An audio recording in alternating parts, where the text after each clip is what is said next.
Assalamualaikum warahmatullahi wabarakatuh. Yang saya hormati Rektor Unza, yaitu Bapak Profesor Dr. Abdul Aziz BAMAG. Yang saya hormati Kaprodi PGMI Bapak Dr. Firdaus Ainul Yakin MPD, dan dosen pengampu mata kuliah pengembangan kurikulum yakni Ibu Nur Fitria Amalia MPD. Perkenalkan, saya Hikmatul Hasanah dari semester 4 B.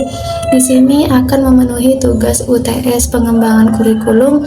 Nah, pada kesempatan ini saya akan memaparkan tentang pengembangan kurikulum yang ada di Indonesia, yaitu meliputi pentingnya pengembangan kurikulum, landasan dan prinsip pengembangannya, serta peranan dan model kurikulum, serta juga perbandingan beberapa kurikulum yang pernah diterapkan di Indonesia.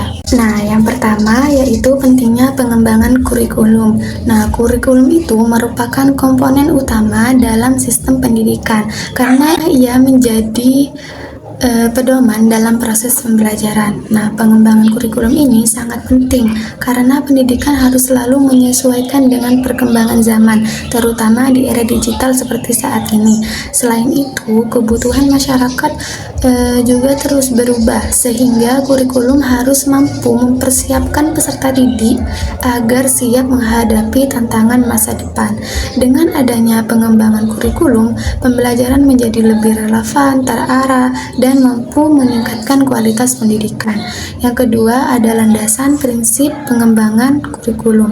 Nah, pengembangan kurikulum itu sendiri didasarkan pada beberapa landasan utama. Yang pertama ada landasan filosofis, yaitu berkaitan dengan nilai dan tujuan pendidikan nasional. Yang kedua ada landasan psikologis, yaitu penyesuaian antara perkembangan dan karakteristik peserta didik. Yang ketiga ada landasan sosial budaya, yaitu penyesuaian dengan kondisi masyarakat dan lingkungan sekitar. Selain itu, terdapat prinsip-prinsip pengembangan kurikulum, yaitu relevansi, yaitu sesuai dengan kebutuhan siswa, fleksibilitas yang tidak kaku, dan efektivitas dan efisiensi, yaitu mampu mencapai tujuan dengan baik. Nah, dengan landasan dan prinsip-prinsip tersebut, kurikulum itu dapat dirancang secara tepat dan relevan. Yang ketiga ada peranan dan model kurikulum.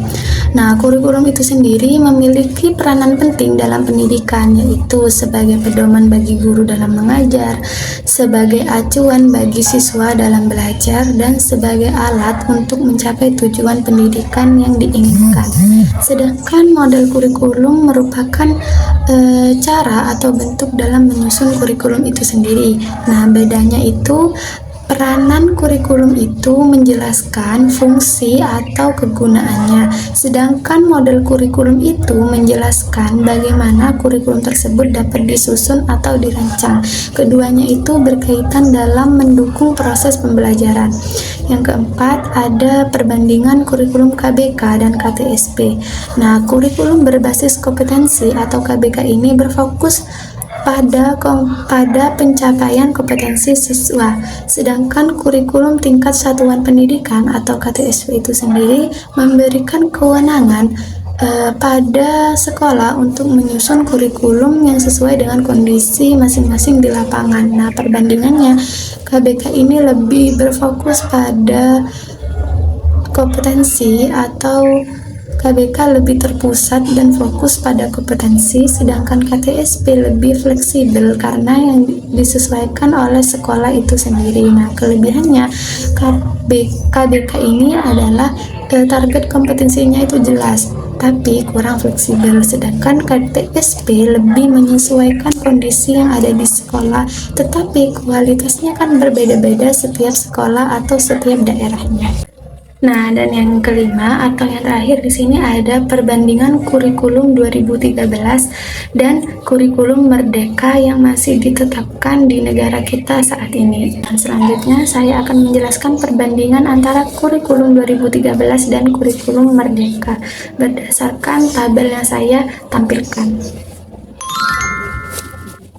Nah, pada aspek ciri khas, kurikulum 2013 ini menggunakan pembelajaran tematik integratif serta penilaian yang mencakup sikap, pengetahuan, dan keterampilan. Nah, selain itu struktur materi itu sudah ditentukan secara sistematis, sedangkan kurikulum Merdeka memiliki pembelajaran yang lebih fleksibel dan berbasis proyek, serta berfokus pada minat dan bakat peserta didik.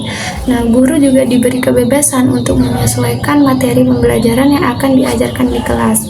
Nah, pada aspek tujuan, kurikulum 2013 ini bertujuan mengembangkan sikap, pengetahuan, dan keterampilan secara seimbang serta membentuk karakter peserta didik. Sementara itu, yang kurikulum Merdeka ini bertujuan untuk mengembangkan potensi siswa secara maksimal serta mendorong kemandirian dan kreativitas dalam belajar.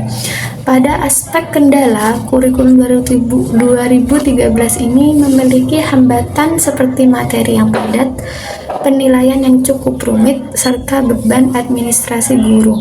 Sedangkan kurikulum Merdeka memiliki kendala berupa perlunya adaptasi guru, belum meratanya kesiapan sekolah, serta perbedaan pemahaman dalam penerapannya. Nah, menurut saya, kurikulum Merdeka itu lebih efektif karena memberikan kebebasan belajar kepada siswa dan membuat mereka itu lebih aktif dalam proses pembelajaran di kelas, bukan yang hanya duduk mendengarkan, menerima pembelajaran lalu pulang. Nah, dari pemaparan materi tadi, dapat disimpulkan juga bahwa pengembangan kurikulum itu sangat penting dalam meningkatkan kualitas pendidikan di Indonesia. Dengan kurikulum yang tepat, proses pembelajaran dapat berjalan lebih efektif dan sesuai dengan kebutuhan zaman. Nah, mungkin cukup itu pemaparan dari saya. Kurang lebihnya mohon maaf. Wassalamualaikum warahmatullahi wabarakatuh.